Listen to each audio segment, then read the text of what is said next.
Hi friends, welcome back to Karina Faith Diaries. As I have mentioned to a few of you over this last year when I haven't been uploading very much at all in this channel, I said I was working on a side project and something that had my heart in, and I just had to invest all of my time. It was almost like all or nothing because it required that much attention, and this project is finally alive. And if you guys haven't seen on my Instagram or elsewhere, I started a faith-based podcast and we are wrapping up season 1 of that podcast. It is available on YouTube also, and it's a completely different name. So Karina Faith Diaries is my main fashion, beauty, all things like chit chat, and fun, more consuming things channel. And then I started Karina Faith Diaries to share people's testimonials and their different walks with God. And so I'm going to release here a little glimpse of my own personal testimony. I hope that you guys will be curious enough and go in my other channel and support that project as well. So only time will tell if I'm gonna have time to pick this up again. Right now there's just a lot of things to be decided upon, and if you guys feel led to, I appreciate all of your prayers and words of wisdom and support, because I am feeling a little like I'm being spread thin and I just need to figure out how I can balance life again and and keep on working on the things that I really truly love. It's almost like going back to my roots and reconnecting with you guys and kind of remembering why I started all of this. And so anyway, we'll see what 2025 holds in store for us. And until then, you guys, I appreciate your support. Thank you so much for all this fun years here on YouTube. And I hope to see you on the Karina Faith Diaries channel. Beijo. Ciao, ciao. And you talk about cancer and being like always in this, the most, it's so scary. Honestly, you guys, nothing compares to the pain of seeing your child go through self-destructive behaviors, and there's nothing you can do about it. It's so hard. So my heart really goes out to all the moms and dads and friends of people who are going through this, because it's so difficult to watch that and still have faith. Hi friends, you've made it to Karina Faith Diaries, your new go-to spot for real talk about the journeys that shape our faith. I'm Karina, your host, and I'm super excited to chat about real-life struggles, wins, and everything in between. This is all about honest conversations, lifting each other up, and the power of a relationship with Jesus. Whether you're here to learn, connect, or to get inspired, let's get started together. Going through that, it was just so difficult for him, and just seeing him pull away a little bit, it's a serious thing and it can happen to anyone. So 2019, we kind of worked through all of those feelings of hurt and all of this that we had. It was a really great year for me financially, and with the blog, like, it really took off. I started actually working with an agency that I got accepted with.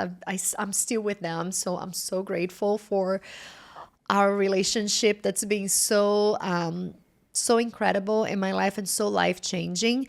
But also, in March of 2020, we know what happened, and that threw us for a loop. So, everything got better as far as like Brian's health and mental health. He was just healing so well.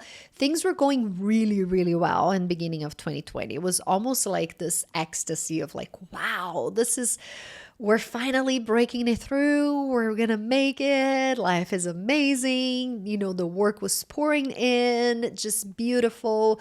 The kids were all good and healthy-ish. But then, 2020 hits, and all of that we know happens. And the kids were on this school schedule that was hybrid, and it was really rough. Then again, my drinking escalated a little bit because, we're home locked in. not doing anything. I was selling things from home. So that's when my business really peaked, because people who weren't buying online started buying online in 2020. So that was a great thing for my business, because we work with commissions and affiliated programs and everything. So brands had all their budget to spend on that. So it was really great on that front. But we saw one of our daughters started to pull away a lot. She looked very depressed. She looked very like she didn't want anything to do with us. And, I would talk to the other kids and they're like, oh, this is just a phase. It's normal. And, when you hear about teenager, it's so hard because each one of them are so different than one another. You want to respect them, but at the same time, you still need to be a parent. And I think that this is what I would have done different looking back at what we went through, was to just really follow through and not brush it off. Not, oh, I need space. Well, I'm sorry, you still live here. I need to know what's going on, because we gave her space, and then she was our little angel child. I don't want to use this term either because I feel like it's very labeling, but she was one of those kids that never gave us any trouble. And so I never in a million years thought that this would be a child that would be into drugs, And so she did. She tried drugs. And I think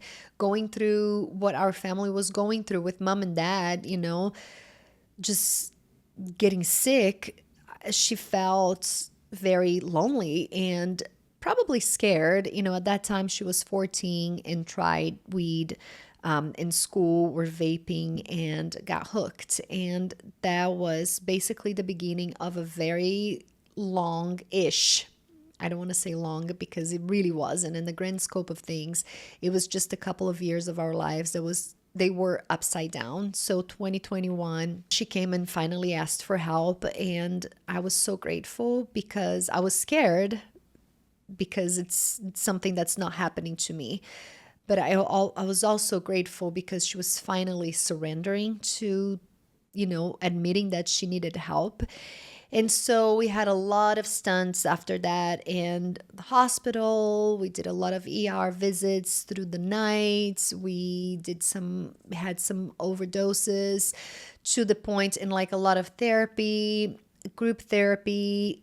At that point, eventually, after a whole year of battling this, she got sent to a rehab up in Illinois. That was a temporary thing. So for a month, and she ended up staying for 40 days, came back. After a week, she ran away. Toughest time of my life. I can't even go into details because it's just so, so painful. And you talk about cancer and being like, oh, isn't this the most, it's so scary. Honestly, you guys, nothing compares to the pain of seeing your child go through self-destructive behaviors, and there's nothing you can do about it. It's so hard. So my heart really goes out to all the moms and dads and friends of people who are going through this, because it's so difficult to watch that and still have faith, still know that God is taking care of us and helping us. But still, you feel so helpless, because when something is happening to you, you kind of have control over it, of like how you will behave, or how you will take in that, diagnosis or the news, and what you're going to do with this. But when is your baby? And then you start thinking, what have I done? And there's so much guilt that goes into it. It's like, we think that it's our fault. We can't help but think that. And there's just so much that plays into it. But I'm going to read this quote again, because I just read this on a podcast. I can't even remember who was here, but it's something that really stood out for me. I know I've talked a lot about John Maxwell, so please don't kill me, but I got to attend a dinner that he was a part of it, or he was speaking, and he said something that I had to write it down because it's so life-changing. It says, when there's a need or a problem and it is sensed by a few, that each individual understands their responsibility and give their all regardless of the odds, only that does Jesus works a miracle. Let's just take a pause and absorb this.